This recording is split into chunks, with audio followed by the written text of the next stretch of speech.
본욕도 최찬도 예, 이게 뭐 처음 하니까.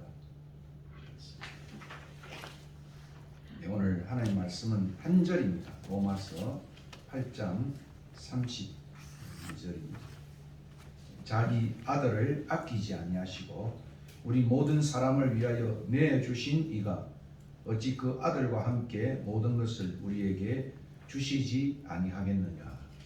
예, 오늘 사실은 31절부터 39절인데 그 중에 핵심 구절인 32절을 중심으로 오늘 설교 제목은 다시 듣는 성부의 사랑. 성부의 사랑. 사실 성자의 사랑에 대한 이야기는 설교는 많이 있습니다. 그런데 성부에 대한 사랑에 대한 것들이 참 적은 것 같아요. 오늘 저희들이 예배 순서에도 보면 찬송가 294장을 저희들이 설교 다음에 부를 텐데요. 하나님은 그 외아들을 주시기까지 사랑했다. 이 찬송을 자세히 보면 일본 분이 작사 작곡했어요. 근데 우리 이 찬송가의 일본 분이 작사 작곡한 것은 참 없습니다. 여기 보시면은 이 곡이 아마 19세기 말에 페리라고 하는 미국 선교사가 일본에 선교를 하면서 그 중에 이분이 이제 개종을 하시고 코디언을 배워가지고 그 코디언을 아주 그 19세기 말에 되어졌으니까 얼마나 그 생소하겠습니까? 많은 사람들이 그의 찬송하는 거기에 공감을 하고 그렇게 했습니다. 오늘 이 곡을 나중에 부를 텐데 참 대부분이 보면 예수님의 사랑에, 여러분 찬송을 찾아보면 예수님의 사랑에 대한 곡은 엄청 많아요. 근데 성부에 대한 이야기가 참 없습니다. 참 유독한 그런 찬송이 아닌가 그런 생각을 합니다.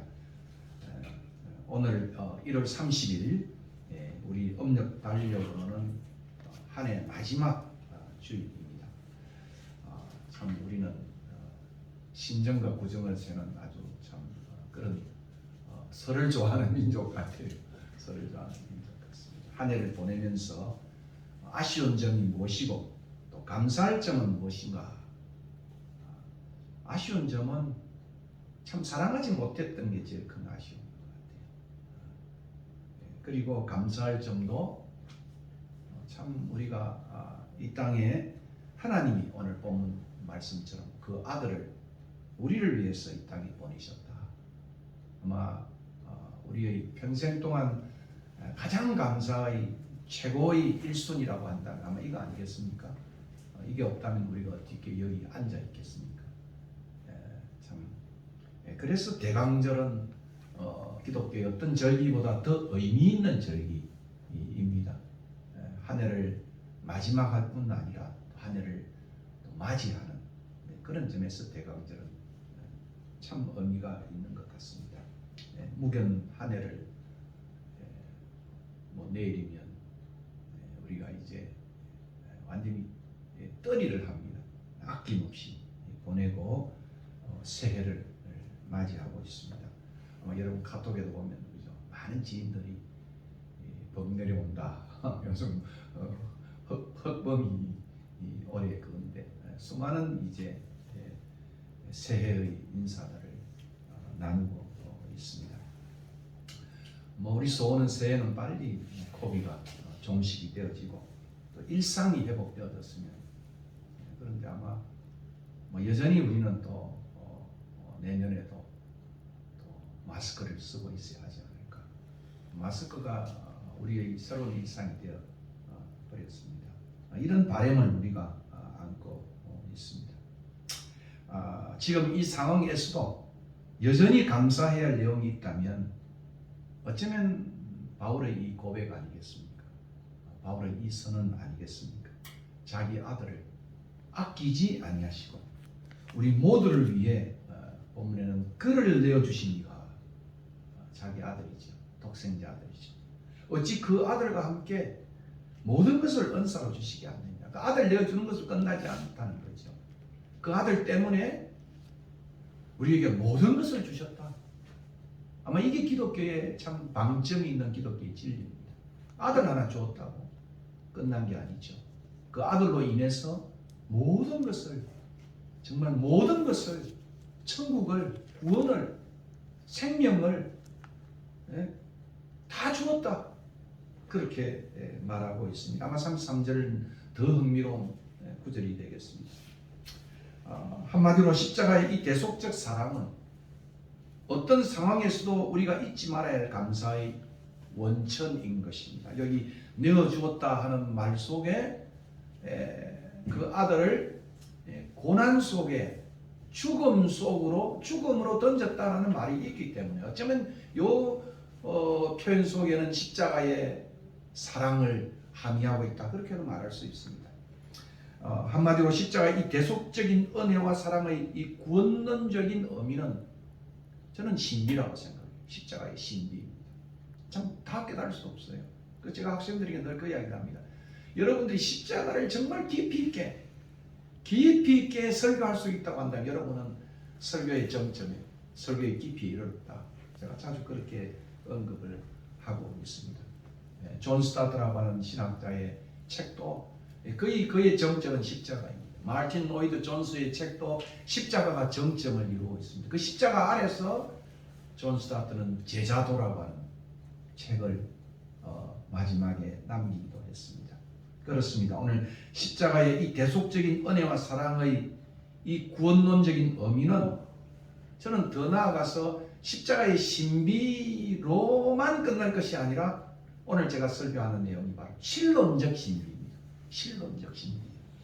그리고 이것은 삼위일체의 신비라고 말할 수 있습니다.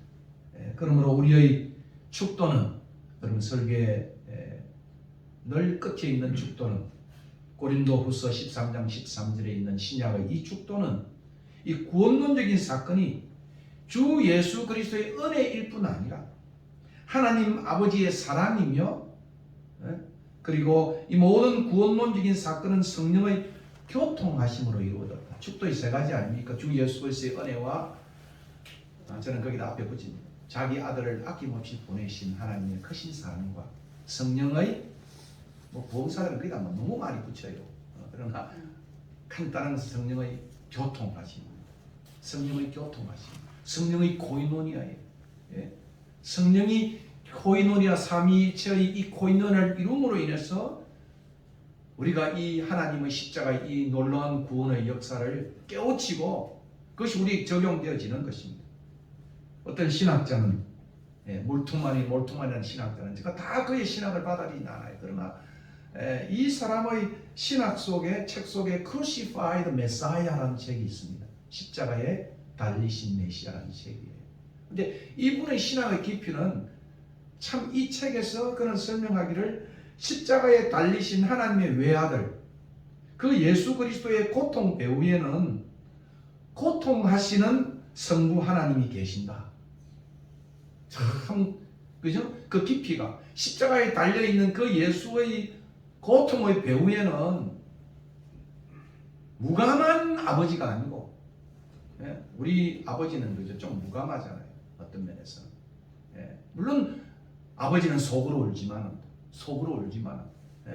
무감한 그런 하나님이 아니라 그 아들을 십자가에 보내시고 십자가에 달려 죽게 하시는 그 배후에 하나님의 고통이 있다, 하나님의 고뇌가 있다, 아픔이 있다, 이렇게 표현하고 있습니다. 이렇게까지 참 아름다운 말로 표현한 성부의 사랑을 저는 참 본 적이 없습니다. 십자가의 사건 속에는 성자 하나님과 성부 하나님이 함께 고난을 당하셨다. 이해할 수 있는지 모르겠어요.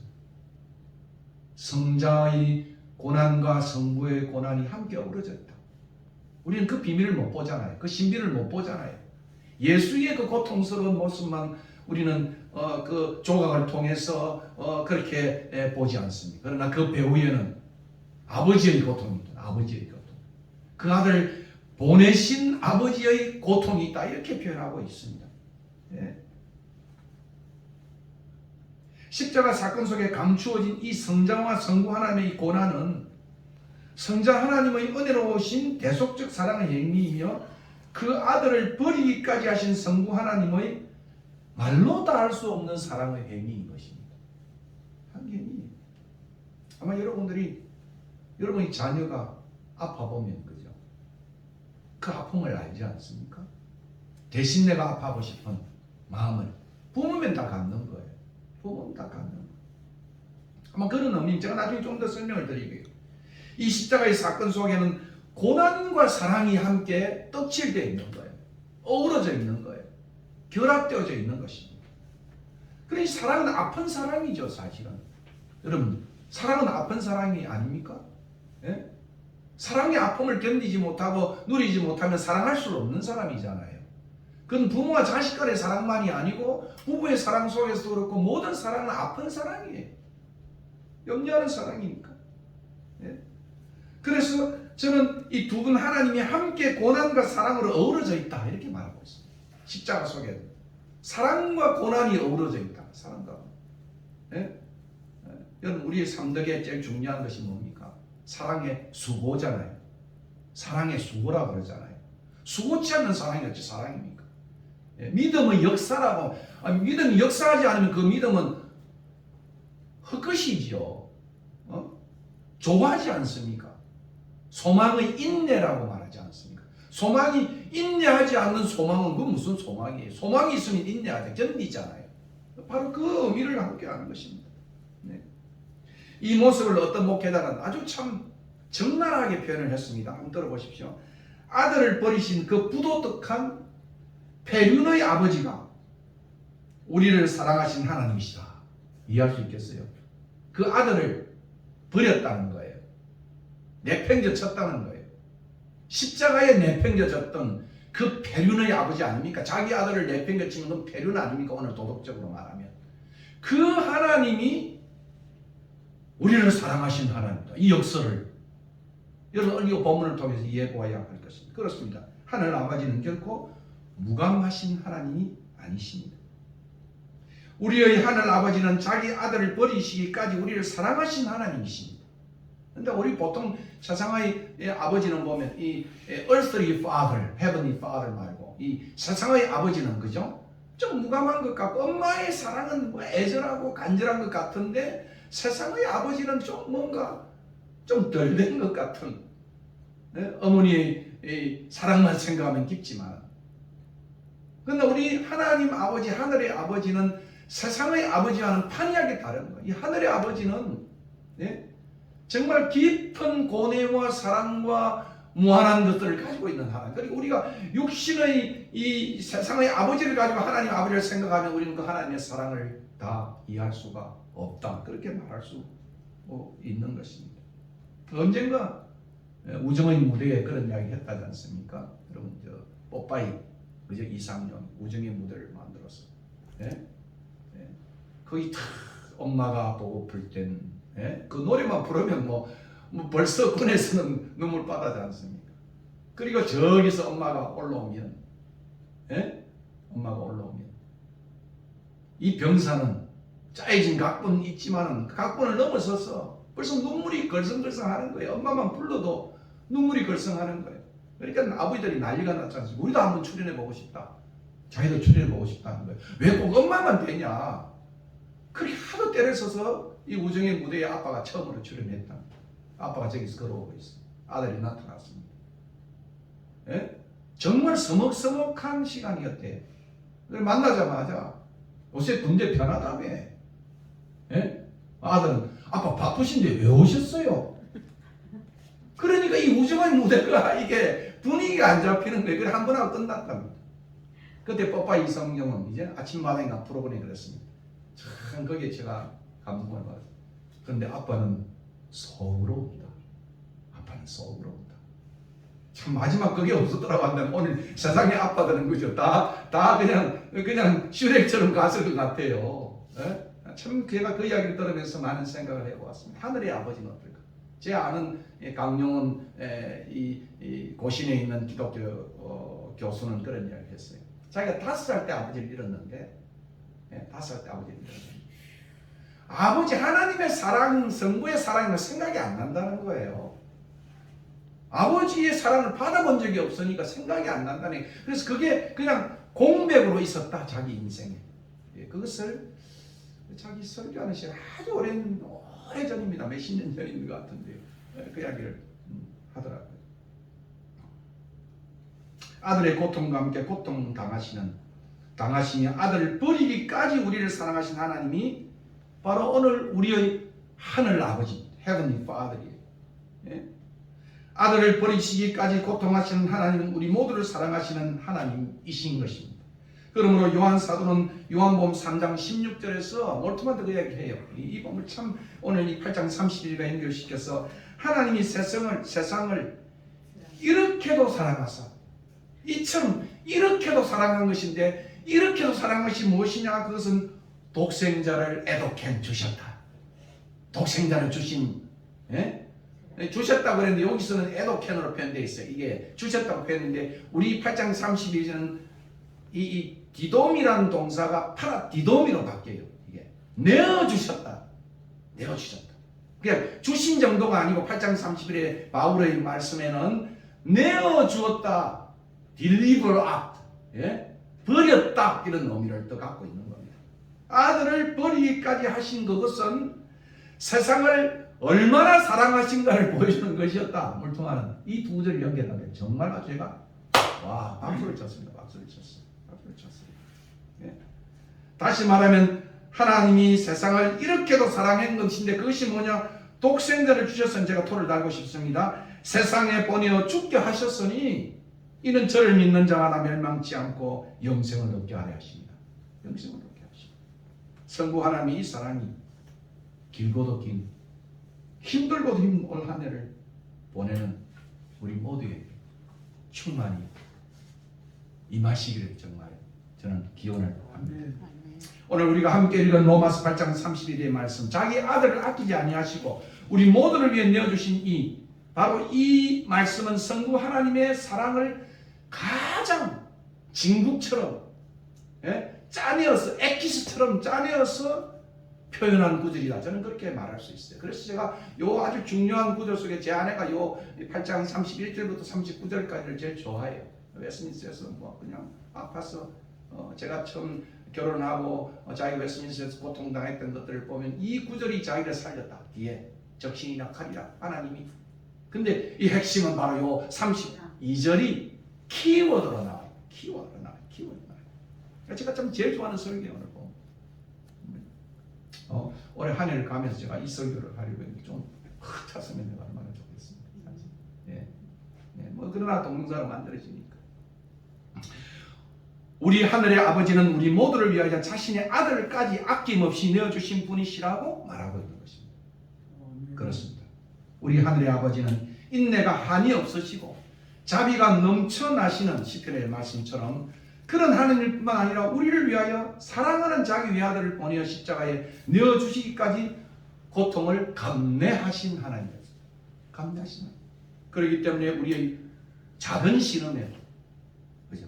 이런 아픈 사랑, 이런 자기 아들을 내어주신 그 사랑이 우리에 대한 사랑의 내용이라고 말할 때 어찌 우리의 작은 신음에도 응답하지 않겠습니까? 저는 오늘 이 페륜의 아버지를 우리의 아버지로 부르며 살아야 하는 이 기막힌 사연을 제가 좀 풀어보고 싶은 거예요. 어떻게 그 페륜의 아버지가 야 우리가 사랑하는 아버지야, 사랑하는 아버지, 그죠? 그 복음성처럼 그 기막힌 사연이 오늘 이 구절 속에 꽉 차 있다. 꽉 차 있다. 저는 그렇게 말하고 있습니다. 31의 표현의 의미를 저는 이렇게 좀 길게 풀어봤습니다. 아낄 만한 자기 아들을 아끼지 아니하시고 아까워할 것이 전혀 없는 우리 모두를 대조를 제가 도와봤어요. 정말 아까워할 만한 자기 아들은 아까워하지 아니하고 아까워할 것이 전혀 없는 우리 모두를 아까워하셔서 위하여 그 대신에 아까워하셔서 그 아들을 십자가에 내어주셨다. 이렇게 표현할 수 있는 것입니다. 이 구절의 의미를 이야기해서는 저는 오늘 두 동사와 두 명사를 주목해 보아야 된다. 두 동사. 하나는 뭐겠습니까? 아까워하다라고 하는 이 동사예요. 또 하나는 내어주다라고 하는 동사예요. 그리고 두 명사는 자기 아들이에요. 그리고 또 다른 명사는 우리 모두예요. 우리 모두예요. 여기 아끼다라고 하는 이 동사는 고통을 아끼다, 애지중지하다는 의미입니다. 애지중지하다. 아낀다는 것. 제 누님이 자기 아들을 너무 아껴가지고 자전거를 못하게 했어요. 아직도 지금 운전하는지 모르겠어요. 나가면 받쳐서 죽을까 싶어가지고 너무 애지중지해가지고 그것이 아까워한다는 의미예요. 그렇지 않고 한국에도 군에 못 보내고 돈 있는 사람들은 그죠. 어떻게든 술을 써가지고 빼내잖아요. 왜냐하면 아까워하는 아들이니까, 애지중지하는 아들이니까. 그리고 내어주다라고 하는 이 의미는 순환과 배반과 죽음 가운데 넘겨주다, deliver up, 배반 속으로, 죽음 속으로 던져넣다, 그런 의미를 가지고 있다는 겁니다. 이 말은 로마서에서는 버림과 유기와 심판의 의미로 사용되었습니다. 나중에 제가 설명을 드릴게요. 내어버려두사, 내어버려두사, 내어버려두사. 유기죠. 심판이죠. 첫째로 저는 오늘 말하는 그 아들은 누구냐고요. 그 아들은. 여기 언급된 아들은 어떤 아들입니까? 외아들입니다. 독자입니다. 그렇기 때문에 아까워할 만합니다. 사랑스럽습니다. 외아들을 가진 부모의 과도한 사랑, 아까워하는 사랑을 우리는 너무도 잘 알고 있습니다. 그런데 이 외아들도 불순종하고 속만 썩인다고 한다면 사랑스러운 아들이 될 수가 없습니다. 왼수잖아요, 왼수. 저 왼수. 저거 놓으려고 내가 저렇게 10달을 고생했나? 독자지만도 말 안 듣는 독자는 왼수입니다. 그러나 우리 하나님 독생자 예수님은 모든 일에 성부 하나님을 기쁘시게 하는 아들이셨습니다. 공사의 시작부터 그런 하나님을 기쁘시게 하는 아들이었다. 우리가 다음 주부터는 이제 마가복음을 제 전공인 마가복음을 강의하고자 그렇게 마음을 먹었습니다. 마가복음 1장 9절과 10절에 보면 예수님이 세례 요한으로부터 세례를 받으시고 물 위로 올라오실 때 하늘로부터 소리가 있어 너는 내 사랑하는 아들이요 내가 기뻐하노라. You are my beloved son. I'm well pleased. 영어로 말합니다. 내가 너를 기뻐했다. 기쁨의 아들이었습니다. 기쁨의 아들이었습니다. 예수님이 받으신 세례는 대속적인 세례예요. 이것은. 왜냐하면 죄가 없는데 왜 세례를 받아요? 세례는 죄의 시성인데 죄 없는 예수가 세례를 받는 것은 그건 세례가 당치도 않는 거잖아요. 그러니까 세례 요한이 세례를 못 주겠다잖아요. 그러니까 마태복음에서는 세례를 주라, 허락하라, 의를 이루라. 마태복음 3장에 그렇게 표현하고 있는 것을 봅니다. 그러므로 이것은 하나님 아버지의 구원 계획을 이루시는 대신 받는 세례예요. 대속적 세례예요. 그 세례는 죽음이에요. 내가 받을 세례를 너희도 받을 수 있겠느냐? 그럴 때 그것은 내가 받을 죽음을 너희도 같이 내처럼 죽겠느냐? 그런 의미겠죠. 그러면 대속적 세례, 자신을 죄로 씻기 위해서 받는 세례가 아니라 예수님의 세례는 우리를 대신하여 받는 대속적, 중보적 세례가 바로 그런 의미입니다. 이런 세례를 통해 아들의 자발적인 순종의 행위를 보시고 하나님 아버지는 대단히 기뻤습니다. 자기의 뜻이 세상을 구원하는 것입니다. 아들을 보내어서 세상을 멸망치 않고 구원하는 거기에 아들이 자발적으로 이 대속적 세례를 받아들이게 됐기 때문에 하늘로부터 소리가 있어서 너는 내 사랑하는 아들, 정말 내가 너를 사랑한다. 내가 정말 기뻐한다. I'm well pleased. 내가 정말 기뻐한다. 이렇게 선언하고 있는 것을 봅니다. 아버지의 기쁨과 사랑의 선언이 나타납니다. 불순종한 인류를 구원하시기 위해 하나님 아버지는 아버지의 간절한 기대와 사랑의 계획이 이제 그 외아들 예수님의 순종의 행동을 통해서 성부 하나님의 거룩한 기쁨과 사랑이 선언되고 있는 것입니다. 예수님은 이처럼 그의 공사의 시작부터 하나님 아버지의 마음을 기쁘시게 하는 아들이었어요. 정말 사랑스러운 외아들이었어요. 이런 요한복음을 보면요, 나의 양식은 1년 된 아주 중요한 그러한 그 암송아지의 고기다 이렇게 말하지 않아요. 나의 양식은 뭐라고 말했습니까? 아버지의 뜻을 향하는 것입니다.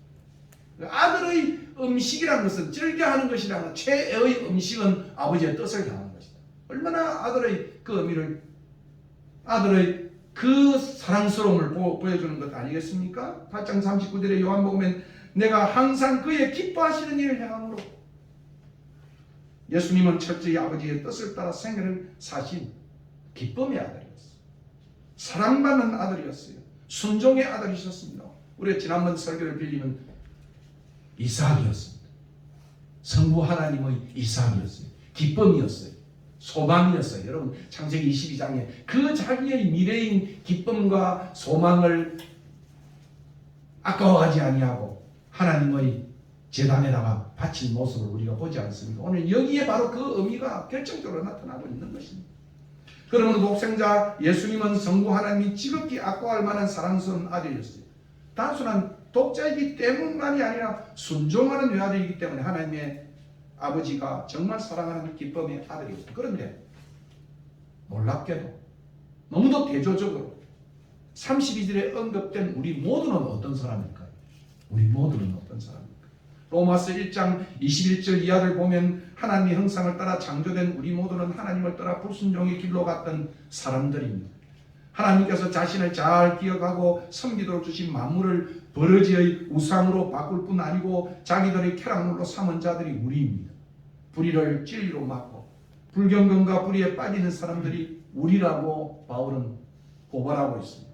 마음의 정욕대로 부끄러운 욕심 가운데 사는 사람들이 우리라고 바울은 말하고 있습니다. 철저히 불순종한 죄인들이 우리이고 탕자처럼 모든 것이 아버지의 것인데 자기 몫을 주장하여 그것들을 허비한 탕아가 바로 성경은 우리라고 말하고 있습니다. 그럼에도 불구하고 하나님은 이러한 우리에게 급히 진노를 내리지 아니하시고 해와 비와 은혜 가운데 이 모든 것들을 오래 참으심으로 공급하지만은 그러나 우리는 하나님이 이 같은 오래 참음의 시간을 하나님의 은혜와 자비의 사랑으로 사랑을 깨닫도록 한 이 시간을 도리어 교만의 기회로 삼고 10절에 보면 하나님 도대체 어디 있냐? 하나님 한번 나타나봐. 이렇게 악을 일삼고 있는 사람들이 성경은 우리라고 말하고 있습니다. 하나님 편에서도 볼 때는 전혀 사랑할 만한 것이 없는 자들이 우리인 것입니다. 철저히 불순종한 자들이고 싫어할 수밖에 없는 자들이고 내쳐야 할, 내어버려 두어야 할 대상이 우리인 것입니다. 그런데도 놀랍게도 성부 하나님 이러한 불순종은 우리 모두를 위하여 사랑스러운 자기 외아들을 아끼지 아니하시고 죽음 가운데, 배반 가운데, 고난 가운데 내어주었다. 이게 오늘 본문의 핵심이에요. 이것이 우리 모두를 향한 성부 하나님의 말로 다 할 수 없는 사랑 아니겠습니까? 인간의 생각을 뛰어넘는 사랑 아니겠습니까? 세 번째로 제가 여러분에게 말씀드리고 싶은 건 여기 아끼지 않는다라고 하는 말. 이 헬라어 단어는 구약에 우리가 지난번에 보았던 창세기 22장 12절과 16절에 나타난 헬라어의 한입니다. 이 구절들을 보면 아브라함이 백세에 난 독사 이삭을 하나님 명령을 따라 아낌없이 모리아 산에서 번제물을 바치랬던 장면이 나오고 있습니다. 이 장면에서 우리는 순종하며 따라 나선 자신의 외아들 이삭, 자신의 기쁨 아닙니까? 자신의 소망 아닙니까? 자신의 미래 아닙니까? 이것을 하나님께 아낌없이 드리는 아버지의 아브라함의 아픈 마음과 그 헌신을 우리는 얼마 전에 읽었습니다. 아브라함의 이 모습은 하나님에 대한 참으로 위대한 신앙과 헌신이 아닐 수가 없는 것입니다. 그러니까 창세기는 이 놀라운 헌신에 이제야 내가 진정으로 나를 믿는 줄 알았다. 야고보서는 뭐라고 말합니까?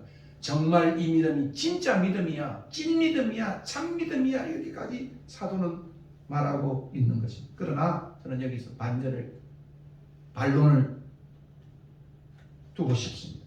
아브라함의 이 헌신은 성부 하나님이 자기 외아들 예수를 아낌없이 우리 모두를 위해 내어주신 것과는 비교할 수가 없는 것입니다. 아브라함이 자신의 외아들 이삭을 아낌없이 바친 이유는 신실한 하나님이 계셨기 때문입니다. 하나님을 그동안 우르에서부터 지금까지 너무도 약속을 신실하게 은혜스럽게 했던 그 하나님 때문에 그는 이런 아낌없이 드렸다는 거예요. 그런데 우리 하나님은 우리가 신실합니까? 우리를 위해 그 아들을 버릴 만한 끈덕지가 있느냐고요. 그럼에도 불구하고 하나님은 그죠? 우리는 신실하지 아니하고 늘 배반하고 각기 제 길로 갔던 우리들을 위하여 그 사랑스러운 아들을 아까워하지 아니하고 주셨다고 성경은 말하고 있습니다. 그렇습니다. 성부 하나님께서 자신의 독자를 아까워하지 않으시고 우리 모두를 위해 죽음 가운데 내어버려 주신 이유는 아브라함의 헌신과는 쟁이 안 되는 거예요. 아브라함의 그 헌신은 신실한 하나님 때문에 그 하나님을 믿고 돌려줄 줄 알고 했다. 이렇게 히브리서는 말하고 있는 것을 보지 않습니까? 성부 하나님의 사랑은 사랑할 만한 것이 전혀 없는 불순종한 우리를 위해 사랑스러운 자기 외아들 예수를 우리를 위해 아낌없이 죽음 가운데 내어주셨습니다. 사랑스럽지도 못한 불순종한 우리 모두를 위해 사랑스러운 순종의 외아들을 우리를 위해 죽음 가운데 내어주심은 우리 같은 것을 먼저 사랑했기 때문이라고 성경은 말하고 있습니다. 이것이 스스로 그 사랑하는 아들을 버리심으로 배륜이 된 하나님 아버지의 우리를 향한 사랑인 것입니다. 이 사랑을 사도 요한은 이렇게 표현합니다. 하나님의 사랑이 우리에게 이렇게 나타난 바 되었으니 하나님이 자기 독생자를 세상에 죽음 가운데로 보내심은 그로 말미암아 우리를 살리려 하시니라. 사랑은 여기 있으니 우리가 하나님을 사랑한 것이 아니요 하나님이 우리를 사랑하사 우리 죄를 위하여 화목제물로 그 아들을 보내셨습니다. 와, 이 요한이 3장 요한복음 3장 16절에 표현했던 것과 다시 이 깊은 속에서 보면 그것이 우리를 향한 하나님의 말로도 할 수 없는 사랑이었다. 그렇게 말하고 있습니다. 그리고 제가 이미 앞에서 언급한 것처럼 내어주었다는 이 헬라 동사는 구약에서 희생을 드리다라고 하는 의미로 그렇게 사용된 동사인데 신약에서는 뭐라고요? 죽음에 넘겨졌다. 배반과 순환 속으로 넘겨주다라는 의미로 사용된 동사인 것입니다. 그래서 마가복음에서는 넘겨졌다, 죽음 가운데 넘겨졌다는 단어가 굉장히 중요한 단어로 표현하고 있는 마가복음에서 예수님의 순환과 이 파라디돔이 이 넘겨졌다는 단어는 굉장한 의미를 함께 하고 있는 단어입니다. 그런데 흥미로운 점은 오늘 바울이 로마서에서 이 단어를 죄인들에 대한 하나님의 유기와 심판을 묘사할 때 사용하고 있다. 이게 1장 내용이에요. 저는 이 본문을 연구하면서 굉장히 아주 소스라치게 깜짝 놀랐어요. 이 내어버렸다는 이 단어가 하나님의 심판과 유기를 표현한 단어로 표현됐다면 이게 1장이 나오는 겁니다. 이게 1장 24절, 26절, 28절 내어버려 두사. 그러므로 하나님께서 그들의 마음의 정욕대로 더러움에 내어버려 두사. 이 때문에 하나님께서 그들을 부끄러운 욕심에 내어버려 두셨으니 그리고 마지막 28절 하나님 그들을 그 상실한 마음대로 내어버려 두사. 유기했다. 유기했다. 그 단어를 지금 바울은 지금 이 불순종한 인간에 대한 하나님의 심판과 유기에 대해 사용됐던 이 1장의 단어를 지금 8장 32절에서는 자기 외아들에게 이 단어를 사용하고 있다. 이게 역전이에요. 이게 역전이에요. 참 제가 예수 손뼉을 치면서 정말 감격한 것입니다. 하나님은 자신의 사랑스럽고 기쁨의 대상이었던 순종하는 그 애아들을 도리어 버림과 심판의 죽음 가운데 내어버려 두었다. 왜? 이 질문 아닙니까? 왜 우리가 유기될 우리를 살리시고 자기 아들을 왜 유기했느냐? 심판으로 해줬느냐? 그 이유입니다. 그 이유는 바울은 이렇게 말합니다. 32절에 우리 모두를 위하여, 우리 모두를 아까워했어, 우리 모두를 사랑했어. 히펠이라는 이 헬라 단어를 가지고 우리 모두를 위하여, 우리 때문에 이렇게 표현할 수 있어요. 이게 for라고도 번역되지만 because of라고 번역할 수 있어요. 우리 때문에 그렇게 말하고 있는 것입니다. 어떤 우리에게요? 철저히, 그리고 항상 제가 좀 요즘 말로 표현하면 엄밀하고 위대하게 우리는 불순종해요. 우리의 불순종은 너무 엄밀하게 불순종하고 위대하게 불순종한 제목처럼 위대하게 불순종. 우리 모두를 위해 자기 아들을 유기했다고, 심판했다고 그렇게 말하고 있습니다. 이것이 성부 하나님의 우리를 향한 사랑인 것입니다. 그러므로 본문 32절의 말씀은 우리같이 사랑할 만한, 아까워할 만한 것이 전혀 없는 불순종한 우리를 위해 하나님은 자신의 그 사랑스러운 순종하는 외아들을 우리 모두가 받아야 할 그 유기와 심판 가운데 아낌없이 내어버려 두었다고 표현하고 있는 것입니다. 이것이 바로 우리 모두를 향한 하나님의 고통스러운 아픈 사랑이에요. 저는 이 사랑을 지독한 사랑입니다. 지독한 하나님의 지독한 사랑입니다. 성부의 이 지독한 사랑을 연기할 수 있겠습니까? 여러분 상상이 안 되잖아요. 우리 세상의 아버지는 이 지독한 사랑이 참 없는 것처럼 지독한 어머니의 사랑은 있는 것 같지만 보이지 않는 것 같죠. 이게 하나님의 사랑이에요. 예? 이 편인적 사랑이 우리를 위한 사랑이라고 아주 어느 목사가 말했던 대단히 의미 있는, 그죠? 성부 하나님이 우리를 향한 그 사랑은 이렇게 지독하게 아픈 사랑이었습니다. 무엇보다도 백주의 십자가에 고통당하시는 그 외아들의 순환 과정을 모두 지켜보신 성부 하나님의 고통은 말로 다할 수 없습니다.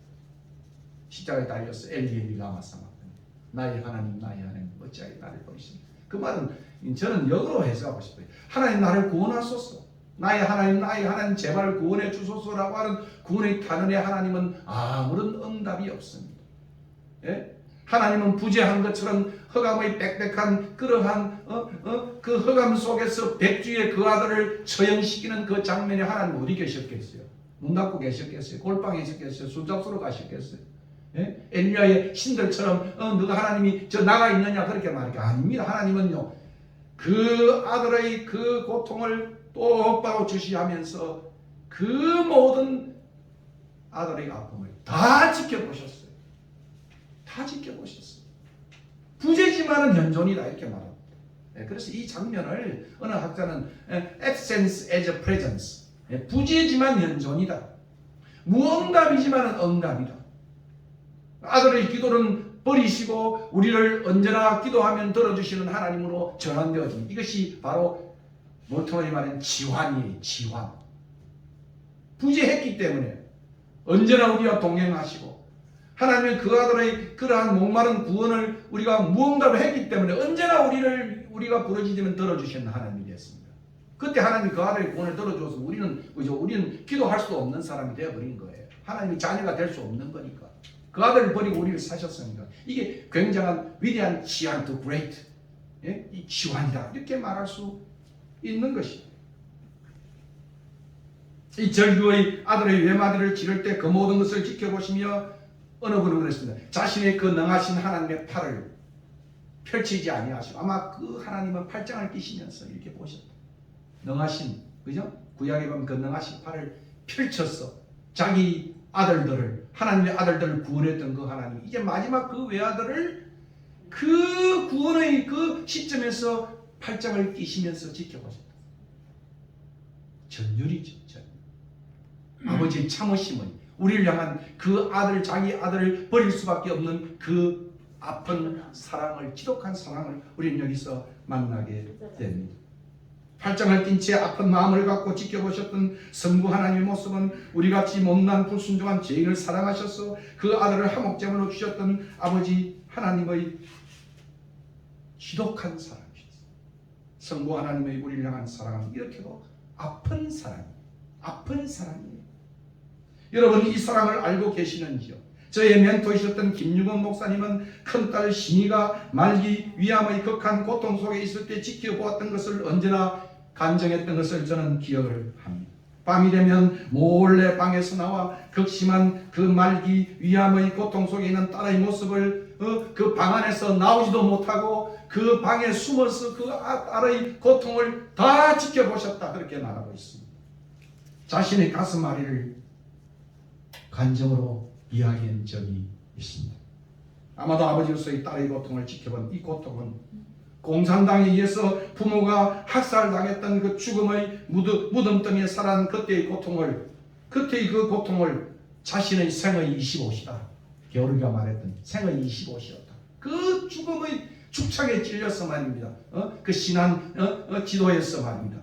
그 공산당에서 축창에 찔렸던 그 죽음의 그 고통보다 더한 고통이 딸의 고통이었다. 저는 그렇게 말하고 있는 거예요.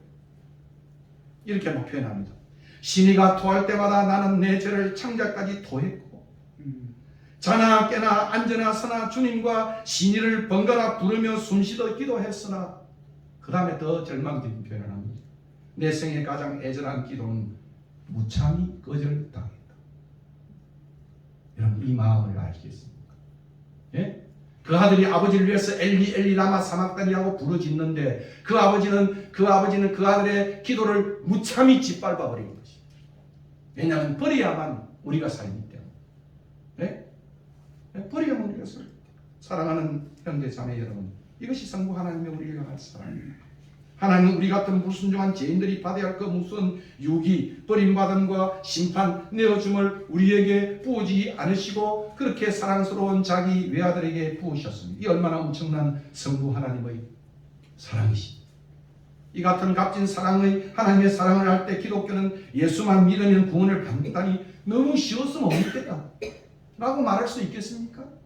예? 뭔가 우리가 좀 해야 되지. 이게 예수만 예수를 주라고 고백하면 예수를 믿으면 생명을 준다는데 이런 기독교의 이 정말 싸구려 기독교 종교가 어디냐 이렇게 말할 수 있겠냐고요. 우리가 단순히 주의 이름만 부르면 믿으면 구원을 얻을 수 있는 것은 그 고백 배후에 우리와 같은 죄인들을 위하여 하나님께서 지독한 사랑의 대가를 지불했었기 때문에 지불하셨습니다. 우리는 쉽게 믿지만 하나님은 쉽게 믿어서 영생을 줄 수 있게 해서 엄청난 대가를 자기 아들을 아낌없이 보내신 그 대가를 지불하시기 때문에 기독교의 은혜의 종교예요. 기독교는 은혜의 종교, 믿음의 종교예요. 믿음의 종교예요. 예? 기독교의 복음은 믿기에는 단순하면서도 그 대가와 내용은 너무도 심오한 것입니다. 하나님의 이 놀라운 은혜와 사랑 때문에 크리스찬은 어떤 환난 가운데서도 승리를 노래하는 것입니다. 사도 바울의 승리의 노래를 들어보십시오. 로마서 8장 31도 바울은 이 사랑의 승리를 이렇게 노래하고 있습니다. 그런즉 이에 대하여 우리가 무슨 말을 하리요? 만일 하나님이 우리를 위하시면 누가 우리를 대적하리요? 자기 아들을 아끼지 아니하시고 우리 모든 사람을 위하여 내주신 이가 어찌 그 아들과 함께 모든 것을 우리에게 주시지 아니하시겠느냐? 누가 능히 하나님께서 택하신 자들을 고발하리요? 어렵다 하시니 하나님이 누가 정죄하리요? 바울은 그렇게 선언하고 있는 것입니다. 우리 모두는 이와 같은 하나님의 놀라운 사랑의 줄에 묶여 살고 있는 것입니다.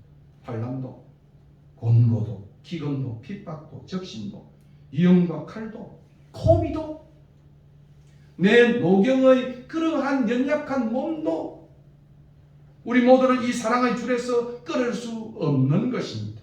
우리가 종일 주를 위하여 죽임을 당케 되며 도살을 양같이 여김을 받는다 할지라도 그러나 이 모든 일이 우리를 사랑하시는 이로 말미암아 우리가 넉넉히 이긴다고 바울은 말하고 있습니다.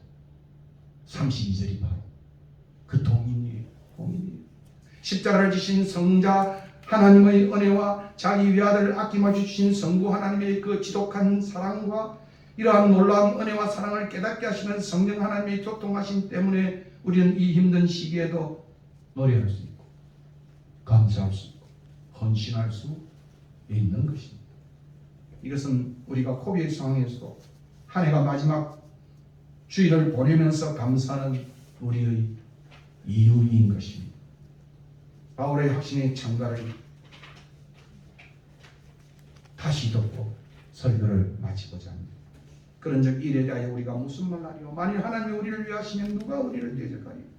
자기 아들을 아끼지 아니하시고 우리 모든 사람을 위하여 내주신 이가 어찌 그 아들과 함께 모든 것을 우리에게 주시지 아니하시겠느냐? 누가 능히 하나님께서 택하신 자들을 고발하리요? 어렵다 하신 이는 하나님이시 누가 정죄하리요? 죽으실 뿐만 아니라 다시 살아나신 이는 그리스도 예수시니 그는 하나님 우편에 계신 자여 우리를 위하여 강구하시는 자신이라. 누가 우리를 그리스도의 사랑에서 끊으리요? 환난이나 공고나 박해나 기근이나 적신이나 위험이나 칼이나 기록된 바 우리가 종일 주를 위하여 죽임을 당케 되며 도살당할 양같이 여김을 받았나이다 함과 같은 종일.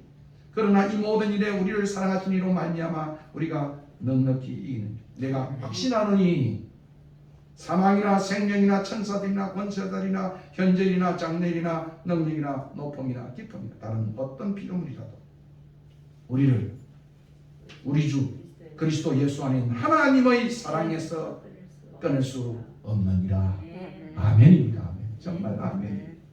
이 사랑이 22년에도 우리 가슴에 넘치는 성부의 사랑의 능력이 되기를 주의 이름으로 축원합니다.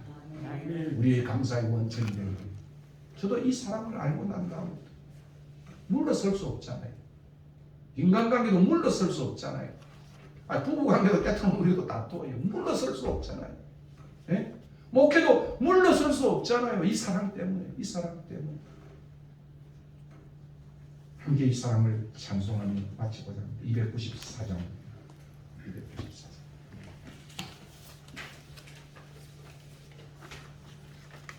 네. 제가 재생을 하겠습니다.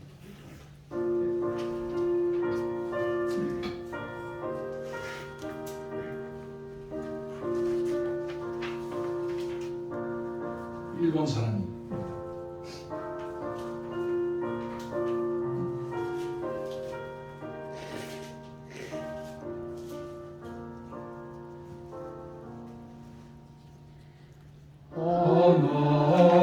하나님은 내 아들을 주시는 때까지 세상 사람 사랑하니 참 사랑이로다. 하나님은 사랑이라 죄악에 빠졌던 우리까지 사랑하니 참 사랑인가.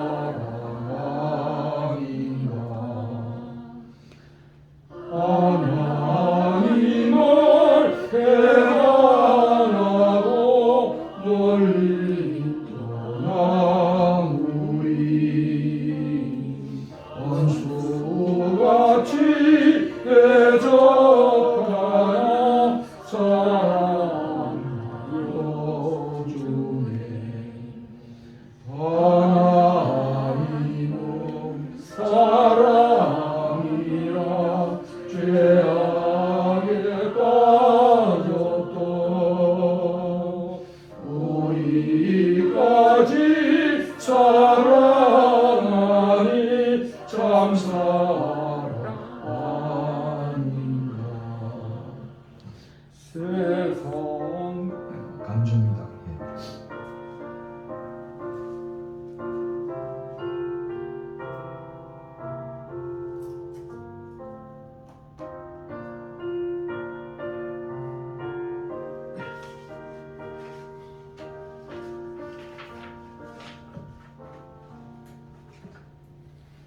세상 죄로 사시려 우리 주를 뵙시.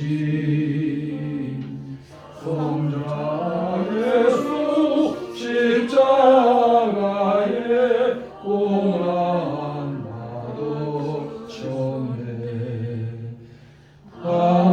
하나님은 사랑이라 죄악에 빠졌던 우리까지 사랑하니 참 사랑인가.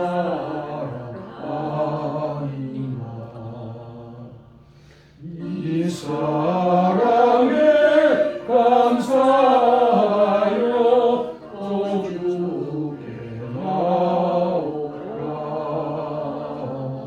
고난 영혼 주께 맡겨 구원을 얻으라.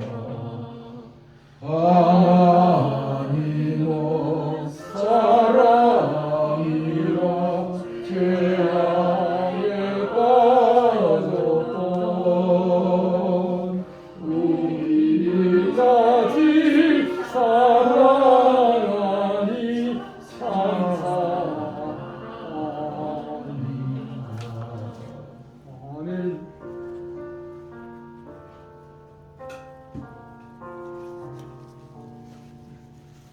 50장 찬송하면서 다음 동영상 재생 대기 시간 후 최고의 공열 찬송 33.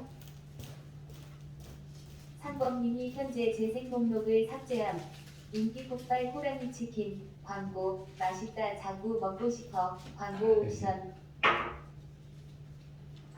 50장 찬송하겠습니다. 인도하시죠. 내게 있는 모든 것을 아낌없이 드리네. 사랑하고 의지하여 주만 따라 살리라. 주께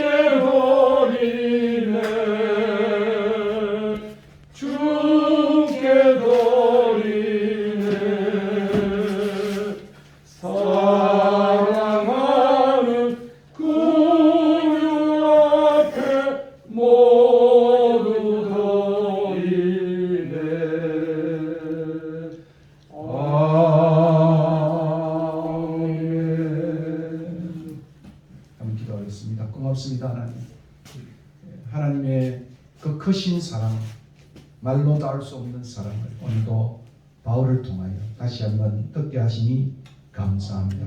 하나님 이 지독한 사랑, 아픈 사랑을 자기 아들을 아낌없이 우리를 위하여 보내신 이 사랑을 저희들이 깨우치게 하시고 믿게 하시고 또 믿음으로 하나님의 놀라운 자녀가 되게 해주신 것을 감사합니다.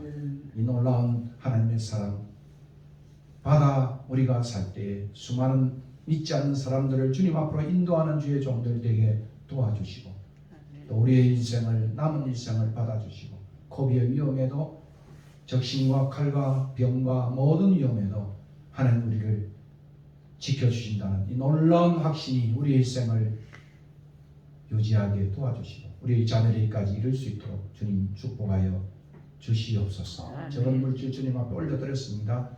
이 헌물 주님 받으시고 참으로 사람 살리는 일에 사용되는 귀한 헌물 되게 축복하시고 오늘도 건강이 좋지 않은 우리 반주자님 또 여러분들이 있습니다. 고향 내려간 주의 종들의 길들을 지켜주시고 무사히 돌아와 즐거운 새해를 저희들이 영위할 수 있도록 하나님 인도하여 주시옵소서.